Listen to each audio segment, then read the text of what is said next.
اعوذ باللہ من الشیطان الرجیم بسم اللہ الرحمن الرحیم وبہ نستعین وهو خیر ناصر ومعین وصلی اللہ علی سیدنا محمد وآلہ الطاہرین واللعن دائم علی اعدائهم اجمعین اما بعد فقد قال.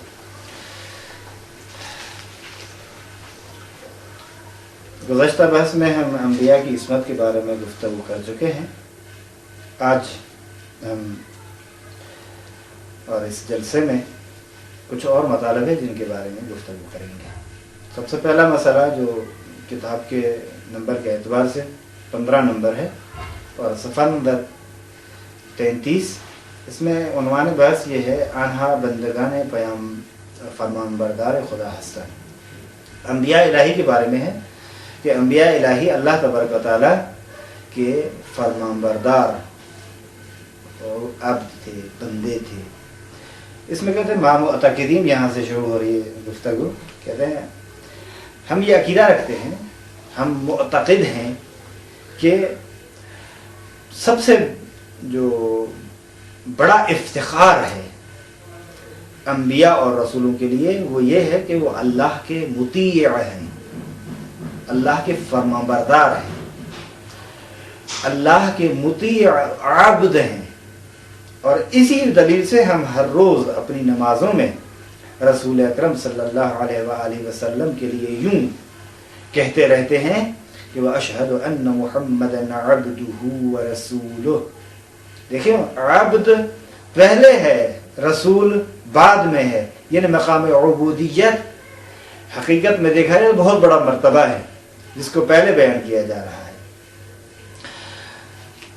اور ترجمے کی ضرورت نہیں ہے، میں گواہی دیتا ہوں کہ حضرت محمد مصطفیٰ صلی اللہ علیہ وآلہ وسلم اللہ کے، اس کے یعنی عبد اور اس کے رسول ہیں، بھیجے گئے ہیں اسی کی طرف سے. ما عقیدہ دارین یہاں سے کہہ رہے ہیں کہ دیکھیں، کسی بھی انبیاء الہی میں سے کسی ایک نے الوہیت کا دعویٰ نہیں کیا اور مردوں کو اپنی اپنی عبادت اور پرستش کے لیے نہیں پکارا، بلکہ اللہ کی عبادت کے لیے وہ پکارتے رہے اور اپنی اطاعت کے لیے کہتے رہے. اطاعت اور عبادت میں فرق ہے. مثال کے طور پر کہ ما کان لبشر ان یؤتیہ اللہ الکتاب والحکم والنبوۃ ثم یقول للناس کونوا عبادا لی من دون اللہ. دیکھیے، واضح آیت ہے جو نفی کر رہی ہے کہ انبیاء میں سے کسی نبی نے بھی اپنی پرستش اور اپنی پوجا، اپنی عبادت کے لیے دعوت نہیں دی.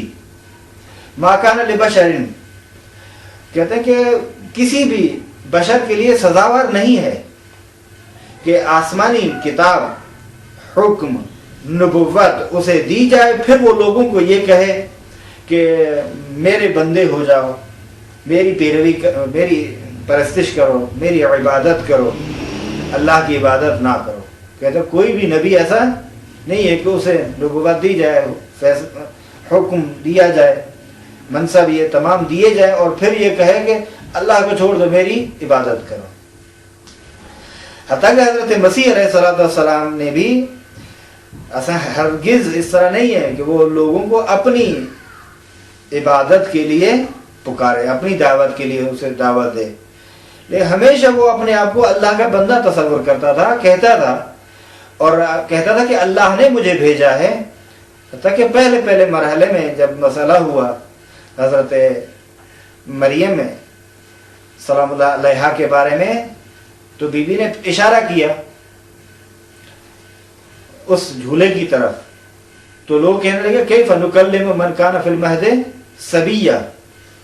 اس گہوارے میں جو بچہ ہے اس سے کیسے ہم، وہ جو بچہ ہے، صبی ہے، کیسے گفتگو کریں ہم اس سے جو من کان فی المہد صبیا، جو گہوارے میں در حالانکہ صبی ہے وہ، پڑھا ہم اسے کیسے. تو حضرت عیسیٰ علیہ السلام نے اس وقت بھی یہ کہا تھا انی عبد اللہ وآتانی الکتاب وجعلنی نبیا. یہ اس وقت کی بات ہے جب پیدا ہے. تو بس اس وقت بھی عیسیٰ اپنے آپ کو عبد خدا، اپنے آپ کو رسول، نبی اللہ کی جانب سے معرفی کرتے تھے. اور یہاں جو آیت انہوں نے ذکر کی ہے وہ کہ لن يستنكف المسيح ان يكون عبدا لله ولا الملائكة المقربون. ہرگز مسیح اس چیز کا انکار نہیں کرتے تھے کہ وہ اللہ کے بندے ہیں.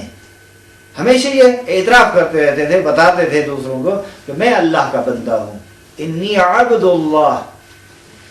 پیدائش کے وقت بھی, جب گہوارے میں تھے اس وقت بھی انہوں نے یہی اعتراف کیا, ان یکون عبدا للہ وللملائکہ, اور ملائکہ کو بھی جو اللہ کے مقرب فرشتے ہیں ان کو بھی یہ انکار نہیں ہے, یہ ابا نہیں ہے, یہ یعنی انکار نہیں ہے کہ وہ اللہ کے بندے ہیں. سب کے سب اپنے آپ کو اللہ کا عبد, اللہ کا فرمانبردار تصور کرتے ہیں اور بتاتے ہیں, اور حقیقت بھی یہی ہے. تواریخ یہاں سے ایک جملہ بتا رہے ہیں کہ آیا دیکھیں مسیحیت میں ایک نظریہ ہے جو تثلیث کا نظریہ ہے.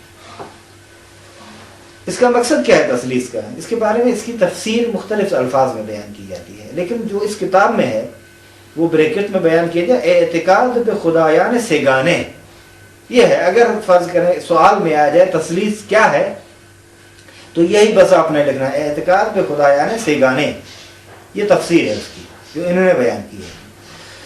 اچھا یہ کیا کہتے ہیں؟ کہتے ہیں کہ دیکھیں مسیحیت, آج کی جو مسیحیت ہے اس کی تاریخ یہ گواہی دے رہی ہے کہ مسئلہ تثلیث جو ہے پہلی صدی میں مسیحیت میں موجود نہیں تھی.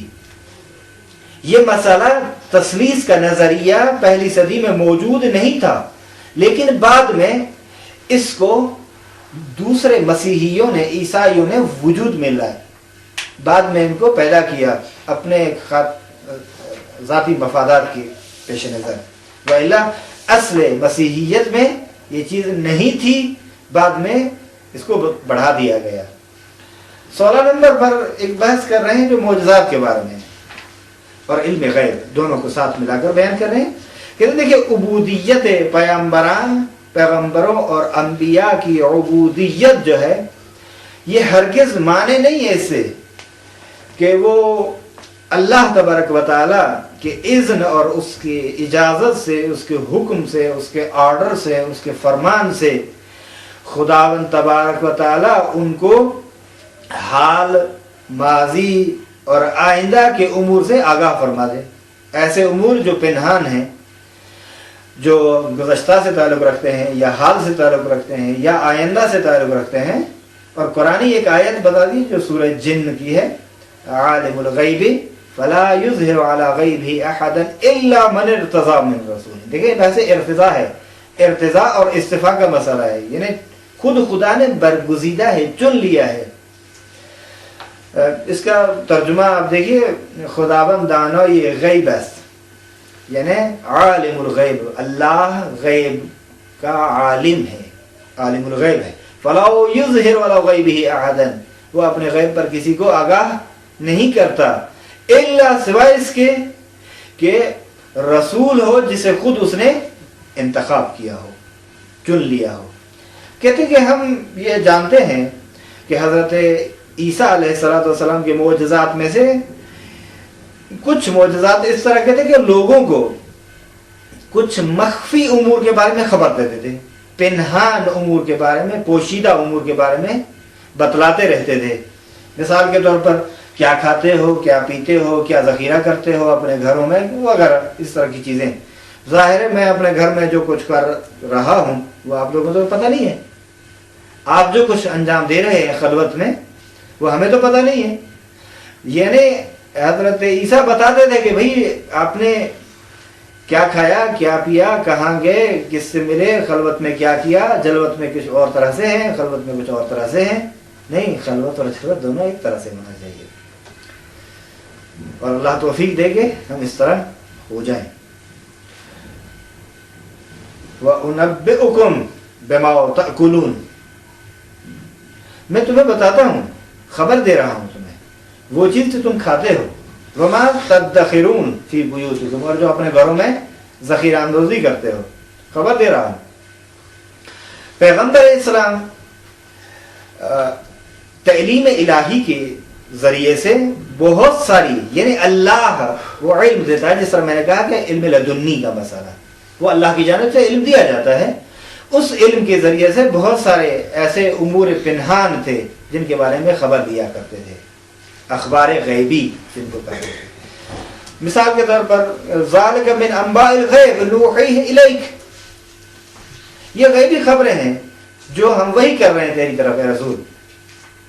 پس بنا پر ان کوئی قبیح چیز نہیں ہے، بلکہ کوئی معنی نہیں ہے کہ طریق وحی کے اور اذن پروردگار سے انبیاء علیہ السلام خبر دیں غیب کے بارے میں۔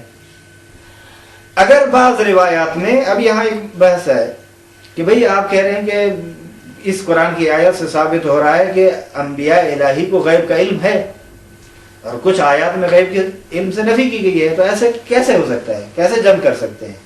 تو کہتے ہیں طریقہ یہ ہے کہ وہ آیات جو نفی کر رہی ہیں ان کا مقصد ہے کہ مستقلاً کسی کو علم نہیں ہے، اور یہ آیات جو کہہ رہی ہیں کہ انبیاء کو علم غیب ہے وہ اللہ کی جانب سے دیا گیا ہے، تو پس اعطائی کا تو کوئی بھی منکر نہیں ہے نا۔ ہم یہ تو نہیں کہتے کہ اللہ کے مقابلے میں ان کا علم ہے اور اللہ نے انہیں علم نہیں دیا، ہم یہ تو نہیں کہتے۔ ہم کہتے ہیں کہ ان کے پاس ایسا علم ہے جو اللہ تبارک و تعالیٰ کی علم لدنی کا یہ مقصد ہے کہ اللہ کی جانب سے ان کو علم دیا گیا ہے، اور اس علم کی بنا پر وہ حال، آئندہ اور مستقبل کی اور ماضی کی خبریں دیتے ہیں اور بتاتے ہیں، اور علم غیب رکھتے ہیں۔ علم غیب اس معنی میں رکھتے ہیں، باقی استقلال کی نفی کی گئی ہے۔ یہاں یہی کہتے ہیں کہ بنا پر اچھا علم غیب از پیغمبر اسلام نفی شدہ، کہتے ہیں اگر بعض آیات قرآنی میں غیب کے علم کی نفی کی گئی ہے رسول اکرم سے، مثال کے طور پر خود پیغمبر کا یہ فرمان ہے، نقل کیا گیا قرآن میں، ولا اعلم الغیب، میں غیب کو نہیں جانتا، ولا اقول لکم انی ملک، اور میں یہ بھی تمہیں نہیں کہتا کہ میں فرشتہ ہوں۔ تو اس سے کیا مراد ہے؟ کہتے ہیں اس سے مراد یہ ہے استقلالی علم نہیں ہے۔ استقلال سے مراد یہ ہے اللہ سے ہٹ کر، ذاتی اس معنی میں کہ اللہ سے ہٹ کر۔ اچھا، نہ وہ علم، یعنی یہ جو نفی کی گئی ہے یہ اس طرح استقلال والی نفی کی گئی ہے، اس سے نفی نہیں کہ یہ اللہ اگر بتا دے تعلیم الہی سے اگر اسے علم حاصل ہے پھر بھی نہیں بتا سکتا، یہ تو آیت نفی نہیں کر رہی۔ وہ کہتا ہے لا عالم الغیب، یعنی اللہ کے تعلیم سے ہٹ کر میرے پاس کچھ بھی نہیں ہے، جو کچھ ہے وہ اللہ کی جانب سے دی ہے۔ کیوں؟ کہتا ہے کہ ان دو آیات کو ہم اسی طرح سے تفسیر کر سکتے ہیں، اور یہ بھی ہم جانتے ہیں کہ قرآن کی کچھ آیات دوسری آیات کی تفسیر کر رہی ہیں۔ ان القرآن یفسر بعضہ بعضا، جس طرح پہلے گزر چکا ہے یہ مسئلہ۔ اب یہاں سے بیان کر رہے ہیں کہ ہمارا عقیدہ ہے، ہم یہ عقیدہ رکھتے ہیں، معتقد ہیں کہ خارق العادہ جو امور ہے پیغمبروں سے اور جو معجزات ہیں وہ سب کے سب باذن اللہ ہیں، اور جو کچھ انبیاء انجام دیتے تھے خارق العادہ امور، معجزات جو دکھلاتے تھے وہ باذن اللہ ہوتے تھے۔ اچھا، اس طرح کے اعتقاد کو نہ کفر کہا جا سکتا ہے، نہ شرک کہا جا سکتا ہے، اور نہ وہ مقام عبودیت کے ساتھ منافات رکھتے ہیں، بلکہ اس طرح کا عقیدہ کہ معجزات انبیاء باذن اللہ ہیں، اللہ کی جانب سے تأیید حاصل ہے، انبیاء کو ایک طاقت ہے، نیرو ہے، قدرت ہے جو انبیاء کو ملتی ہے اللہ کی جانب سے اپنے منصب کے اثبات کے لیے۔ تو اس طرح کا نظریہ نہ فقط یہ کہ منافات با توحید نہ دارد، بلکہ عین توحید ہے، حقیقت توحید یہی ہے۔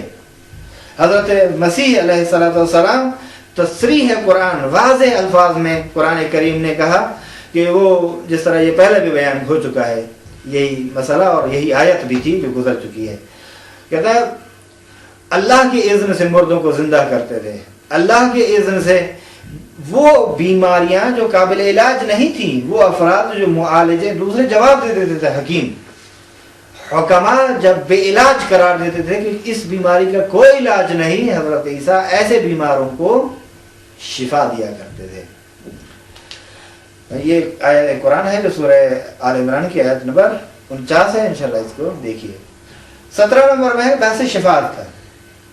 کہتے ہیں ہم یہ عقیدہ رکھتے ہیں کہ انبیاء الہی جو ہے اور سب سے بہتر، سب سے افضل، سب سے برتر جو نبی ہے وہ ہمارا نبی حضرت محمد مصطفیٰ صلی اللہ علیہ وسلم۔ کہتے ہیں تمام انبیاء، اور ظاہر جب تمام ہے تو نبی مکرم سب سے اولا اور افضل ہے، وہ آ جائیں گے. کہتے ہیں مقام شفاعت کس کے لیے؟ کہتے ہیں کہ گناہگاروں میں سے ایک خاص گروہ کے لیے. ولی عنہم باذن اور اجازت پروردگار. اس کا مقصد یہ ہے کہ وہ جو مقام شفاعت رکھتے ہیں وہ اس کو شفاعت کا مقام کس نے دیا؟ اللہ نے دیا ہے نا. تو بس شفاعت کی اجازت، اذن شفاعت اللہ نے اسے دے دی ہے، اور اللہ نے جب اجازت دے دی ہے شفاعت کرنے کی تو بس اللہ کے اذن کے ساتھ اگر کوئی شفیع بنے تو عین توحید ہے، مخالف توحید نہیں ہے. تو کہتے ہیں کہ ما من شفیع الا من بعد اذنہ، کوئی بھی شفیع نہیں ہے سوائے اس کے کہ اللہ کی اذن، اللہ کی اجازت کے بعد. یعنی اس کا مقصد ہے کہ اگر اللہ اذن دے تو شفیع ہو سکتا ہے، تو کیوں انکار کر رہے ہیں کہ شفاعت ہے ہی نہیں. من ذا الذی یشفع عنده الا، کون ہے جو اس کے نزدیک شفاعت کرے، یعنی اللہ کے حضور شفاعت کرے کسی کی؟ کون ہے ایسا؟ الا باذنہ، سوائے اس کی کہ اس کے اذن کے. یعنی جو بھی اللہ کے حضور کسی کی شفاعت کر رہا ہے وہ اذن پروردگار سے کر رہا ہے، اور ایسا کوئی ہے ہی نہیں جو بغیر اذن کے وہ شفاعت کرے. تو بس خود واضح الفاظ میں اس حقیقت کو بیان کیا گیا ہے کہ اذن پروردگار سے اگر شفاعت کوئی کر رہا ہے تو وہ توحید کے منافات نہیں رکھتی، بلکہ مطابق توحید ہے، عین توحید ہے. اب کہتے ہیں کہ دیکھیے بعض آیات میں تو نفی کی گئی ہے شفاعت کی.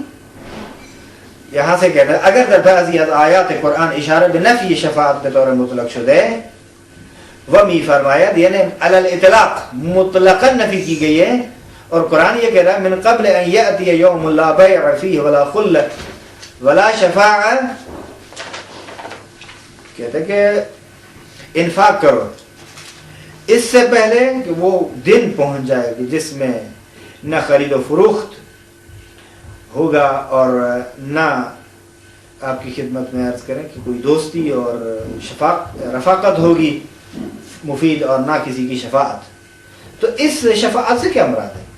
کہتے ہیں اس شفاعت سے بھی اس علم کی مانند ہے، وہ جو استقلالاً ہم نے کہہ دیا نا. اسی طرح استقلال شفاعت یعنی اللہ کے علاوہ کوئی اگر، تو شفاعت دیکھیں شفاعت کا مقصد یہ کہ اللہ کے حضور کسی کی سفارش کرنا. جب کہتے ہیں کہ اللہ کی اجازت کے بغیر ہے تو وہ پھر ہے ہی نہیں نا. تو کہتے ہیں منظور اس شفاعت سے شفاعت استقلالی ہے اور بدون اذن پروردگار ہے. ہم کہہ چکے ہیں کہ اللہ کے اذن کے ساتھ وہ آتے ہیں شفاعت کرتے ہیں گناہگاروں کی، اور وہ گناہگار جو قابل شفاعت ہوتے ہیں، ہر گناہگار کی نہیں. گناہگار جو مرتکب گناہ کبیرہ بھی ہوں اگر اس حد تک ہیں کہ وہ ان کی شفاعت کی جائے تو یقیناً انبیاء علیہ السلام خصوصاً پیغمبر اکرم اپنی امت کی شفاعت کریں گے. اور وہ حدیث بھی اسی مطلب کے معنی میں ہے اور یہی مطلب بیان کر رہی ہے. ادخرت شفاعتی لامتی من اہل الکبائر کا مسئلہ یہی ہے. کہتے ہیں کہ دیکھیے ہم یا دوسری تفسیر یہ ہے، یعنی اس آیت میں یا تو استقلال کی نفی کی گئی ہے اور منظور شفاعت سے وہی شفاعت ہے جو استقلالی ہو بغیر اجازت سے پروردگار، یا ایسے لوگوں کے بارے میں ہے جو شفاعت کی صلاحیت ہی نہیں رکھتے. ایسے لوگ جو شفاعت کی ان کے لیے کوئی شفاعت نہیں ہے، واقعاً کوئی شفاعت نہیں ہے. کیوں؟ کیونکہ بہت ساری مرتبہ ہم یہ کہہ چکے ہیں کہ قرآن کی خود تفسیر کر رہا ہے، خود قرآن اپنی تفسیر کر رہا ہے. قرآن مفسر ہے، ان القرآن یفسر بعضہ بعضا